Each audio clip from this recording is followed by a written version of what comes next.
वाह दीदी वाह। स्टार्टिंग में इतना बड़ा दिखा दिया कि इतना सा भर भर के जा रहा है, मतलब कि वहीं पे बस जाना है। थंबनेल का टाइटल और वो देखो कितना भयंकर लगा दिया है कि लोग के दिमाग में कितना कुछ चलने लगेगा, और वहां जाके जो नज़ारा दिख रहा है वो कुछ अलग ही दिख रहा है। तो दीदी कब तक कितना झूठ बोलोगी? तुम्हारी पिछली सच्चाई भी बहुत कुछ सबको पता है, लेकिन बार बार मुंह खुलवाने पे मजबूर करती हो तो खोलना पड़ता है। इसलिए ऐसा काम मत करो। और सबसे ज़्यादा प्रॉब्लम किसको हो रही है वो भी बताना पब्लिक को बहुत ज़रूरी है। तो इसलिए जो भी कर रही हो सोच समझ के करो, पब्लिक को बेवकूफ़ मत बनाओ। Hey everyone, welcome back to my channel Purnima के ब्लॉग। और आप सब कैसे हैं? आई होप आप सब बहुत अच्छे से होंगे, मैं भी बढ़िया हूँ। तो चलिए आज का वीडियो स्टार्ट करते हैं। आज का वीडियो मैं बहुत देर नहीं करूँगी, डायरेक्ट स्टार्ट करूँगी। छोटी सी वीडियो होगी लेकिन बहुत ही अच्छी वीडियो होगी। आप लोगों को बहुत सारी चीज़ें पता चल जाने वाली हैं आज की वीडियो में। मतलब बहुत सारे ऐसे राज से पर्दे उठ जाएंगे जिनका बहुत अंधविश्वास है ना इन पे, उन सबकी आंखें खुल जाएंगी। तो जी हाँ, मैं बात करने वाली हूँ आज जगत दीदी के बारे में, अपनी प्यारी जगत दीदी के बारे में। सीधी सादी रोंदू पोंदू वाली जगत दीदी के बारे में, जो स्टार्टिंग से ही रो रो के गा गा के नौटंकी कर करके ही व्यूज कमाती। इनके पास ऐसा कोई अच्छा खास कंटेंट नहीं होता है सिवाय मीशो के प्रमोशन और रोने धोने के। तो हाँ, मैं इनके लेटेस्ट ब्लॉग के बारे में बात कर रही हूँ जहाँ पे ये जा चुकी हैं जबलपुर अपने ससुराल। और क्या इन्होंने लगाया है कि अब मम्मी पापा के साथ ही रहेंगे। स्टार्टिंग में इन्होंने दिखाया इतना भारी भारी लगज, इतना कपड़ा है, ताकि पब्लिक को ये लगे कि ये वहाँ हमेशा रहने जा रही, मम्मी पापा की सेवा करेंगी, उनके पास रहेंगी, वो सब कुछ करेंगी। इनके बड़े अच्छे रिश्ते हैं, जो कि इन्होंने बीच में ब्लॉग में भी दिखाया, जबकि ऐसा कुछ भी नहीं है भाई। तुम जहाँ जाओगी वही है ना कि कैमरे के आगे आदमी मजबूर हो जाता है। जब तुम पैर छू रही हो, जब तुम उनको चुपके से उठा रही हो, तब सबको पता है कि तुम बिना कैमरे के तो चलती ही नहीं हो, एक कदम भी नहीं चलती हो। तो आदमी मजबूरी में करे ही क्या, खुश हो के आशीर्वाद ही देगा। बाकी जो तुमने रायता फैलाया, कर्मकांड किया है, कोई भी ससुराल के लिए कितनी शर्म की बात होगी। आप लोग अपने ऊपर रख के सोचना, अपने ससुराल में अगर हमें मेरी वीडियोस कोई पेरेंट्स देखते होंगे बहू वाले, वो भी अपने ऊपर रख के सोचना। या अगर हम में से बहुत सारी औरतें हैं जो बहू होंगी, अपने ऊपर रख के सोचना कि अगर ऐसा कांड हो जाता है, ऐसी गलती हो जाती है, तो ससुराल में क्या एकदम ऐसे नॉर्मली इतना प्यार मिलता है? अगर गलती नहीं होती, कलंक लगता है, तो भी नहीं मिलता है। इनसे तो बाकायदे गलती हुई है, गलती प्रूव हुई है, और उसके बाद भी इतना सब कुछ क्यों? क्योंकि दीदी से लोग डरते हैं, आज भी डरते हैं इनके ससुराल के लोग। क्योंकि दीदी की आदत ही है धमकी देना, अपने काम को करवाना, चाहे जैसे इनका ये शुरू से ही आदत रहा है। और भाई अगर तुम्हें पैर छूना था तुम बाद में छू लेती, छोटा सा ब्लॉग बाद में शूट कर लेती कि मैं घर में आ गई हूँ ससुराल में। अगर तुम्हें ये सब नौटंकी नहीं दिखानी होती तो, पर तुमने किया क्या कि सब कुछ कैमरे के आगे ऊपर से दिखा रही हो। कमरा गंदा है, साफ सफाई करने की जरूरत है क्या? तुम क्या कहना चाहती हो कि तुम नहीं रहती हो तो साफ सफाई नहीं होती है? तुमने स्टार्टिंग में बताया था ना कि मैं किसी कमरे में ताला लगा के नहीं आती हूँ और मैंने सब कुछ छोड़ दिया। जब तुमने छोड़ दिया तो मेरा मेरा कमरा क्यों कह रही हो? अगर चलो ठीक है, तुम कह भी रही हो तुम्हारे पति देव की यादें हैं, तो फिर साफ सफाई कर लेती। हर चीज का इतना मेंशन करने की जरूरत क्या है?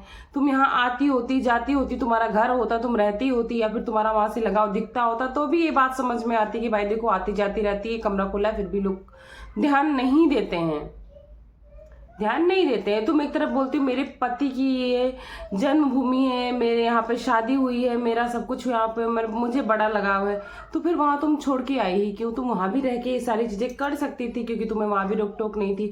अब तुम ये बोलोगी कि नहीं नहीं नहीं हो सकता था। अरे भाई सबको पता, तुम आशीष जी के साथ भी अच्छी खासी वीडियोज बनाती थी, मैं पहले के ब्लॉग में भी ये चीजें बता चुकी हूँ। और तुम्हारे कर्मकांड इतने ज्यादा थे कि तुम्हारा वहां जाके गुजारा नहीं होता, क्योंकि तुम शादी के बाद भी जब आशीष जी जिंदा थे तब भी तुम कंटिन्यू रहती कहाँ थी वहां? साल के अगर 8 महीने तुम मायके में रहती थी तो 4 ही महीने ससुराल में रहती थी।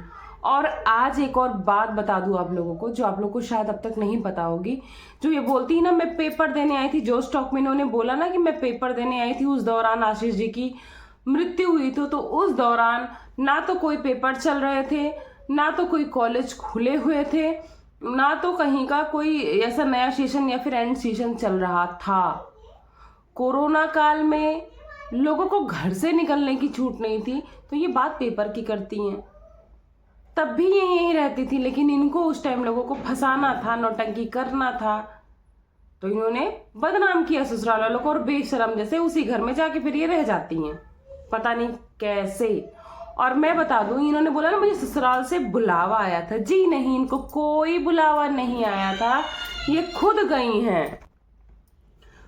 गई हैं अपने ब्लॉग को थोड़ा इंटरेस्टिंग बनाने के लिए। और पब्लिक तो बोलती ही भाई, क्योंकि इनका हर चीज तो ब्लॉग में दिखता है, तो पब्लिक पूछती ना कि जब आप जबलपुर गए तो ससुराल क्यों नहीं गए, तो इसलिए इनको रुकना पड़ा। बाकी इनको ससुराल में जाने का, रुकने का बहुत शौक नहीं था, इनको एक कंटेंट के लिए मजबूरी में रहना पड़ा है।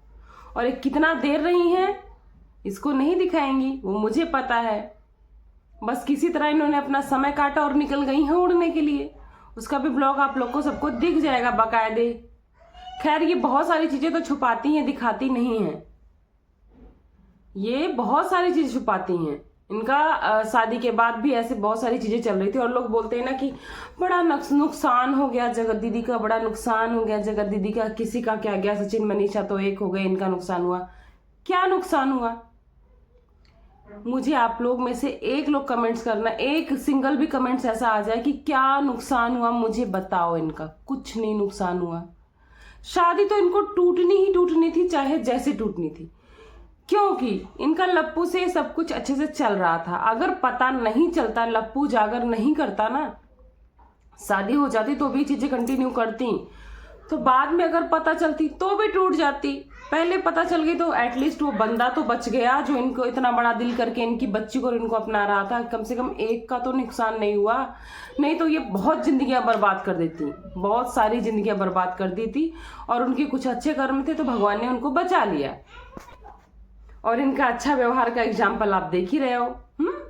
सीधी सादी का एग्जाम्पल आप लोग देख रहे हो कि देवरानी की जितने ब्लॉग वीडियो आए थे, उन्होंने बोला मेरे से 2 से 2.5 साल तक बात नहीं होती थी, कुछ नहीं होता था। बाकी इनके ही ब्लॉग में देख लो कि देवरानी इनके पास ही बैठी है, इनकी मजबूरी में बेचारी फीकी चाय पी रही और कैसे मुंह बना रही। उसने जता तो दिया है कि मुझे इनकी वजह से चाय भी फीकी पड़ रही, मतलब ये जहां जाती वहां सब कुछ फीका ही कर देती हैं। उसकी बच्ची से बाकायदे बात करी, बच्ची भी डायरेक्ट यही बोल रही, मुझे आपके साथ नहीं जाना, नेहा के साथ नहीं जाना, मुझे पापा साथ जाना है। देख रहे हो आप लोग इनका लगाव, इनका प्यार, इनके ससुराल से बॉन्डिंग, इनका नेचर, सब कुछ दिख रहा है।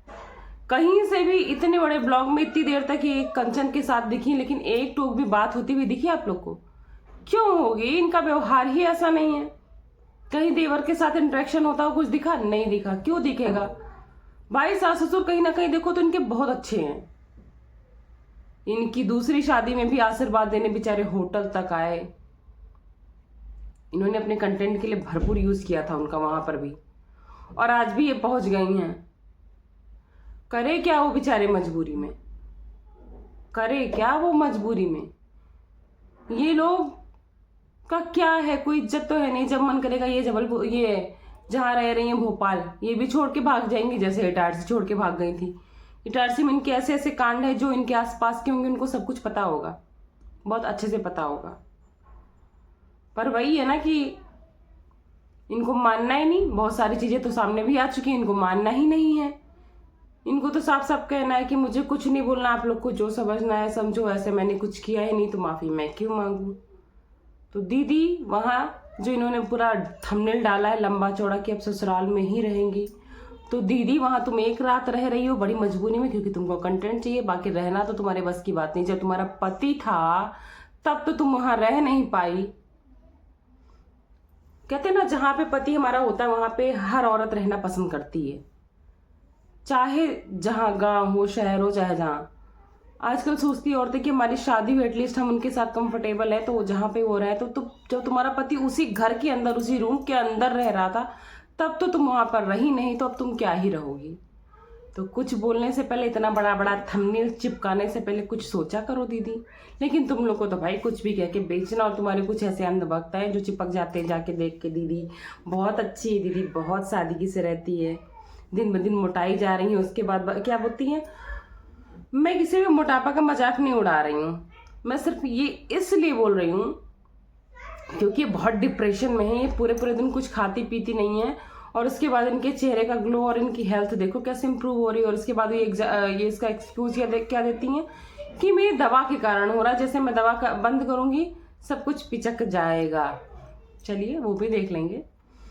तो चलिए इस वीडियो को यहीं पे एंड करती हूँ। इनकी नेक्स्ट वीडियो आने वाली है, उसके ऊपर आपको जरूर अपडेट देने आऊंगी। तो चलिए इस वीडियो को एंड करती हूँ। Thanks for watching. Purnima Keshav blog channel पे नए हैं तो please like subscribe and share कर देना। मिलती हूँ आपको नेक्स्ट वीडियो में। Bye bye.